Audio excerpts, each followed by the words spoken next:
Agjencia iraniane e lajmeve raportoi se Irani po shqyrton mbylljen e ngushticës së Hormuzit, ndërsa konflikti me Izraelin intensifikohet. Ky veprim do të rriste çmimet e naftës dhe do të rrezikonte zgjerimin e luftës. Por çfarë është saktësisht kjo rrugë ujore strategjike dhe pse është etike për tregtinë globale? Hormuzi është e vetmja hyrje detare në Gjirin Persik. Ai ndan Iranin nga njëra anë dhe Omanin dhe Emiratet e Bashkuara Arabe nga ana tjetër, si dhe lidh Gjirin Persik me Gjirin e Omanit dhe detin arabik në Oqeanin Indian. Sipas administratës amerikane të informacionit për energjinë, rreth 20% e konsumit global të naftës rrjedh përmes ngushticës, të cilën agjencia e përshkruan si pikën më të rëndësishme të tranzitit të naftës në botë. Në zonën e saj më të ngushtë është 30 kilometra e gjerë, por korridoret e transportit detar në këtë rrugë ujore janë edhe më të ngushta, duke i bërë ato të prekshme nga sulmet dhe kërcënimet për bllokim.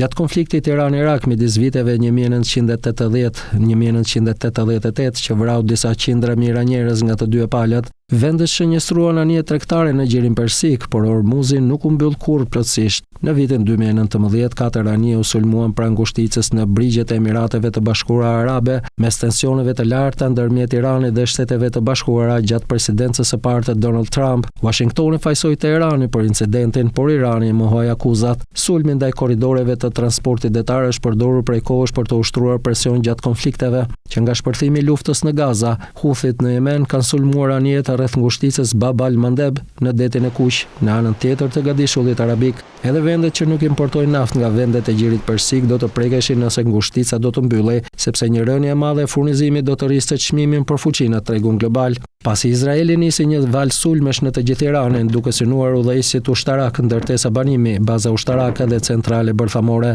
Teherani u përgjigj me qindra raketa balistike. Në prill 2024, forcat e armatosura iraniane sekuestruan një anije kontejnerësh pranë ngushticës së Hormuzit. Kjo ndodhi pas një sulmi vdekjeprurës izraelit ndaj konsullatës së Iranit në Damas të Sirisë. Një sulm i kufizuar iranian ndaj Izraelit u pasua nga një sulm izraelit ndaj Teheranit. Në atë kohë këto ishin shkëmbimet më serioze të drejtpërdrejta ushtarake midis dy armiqve.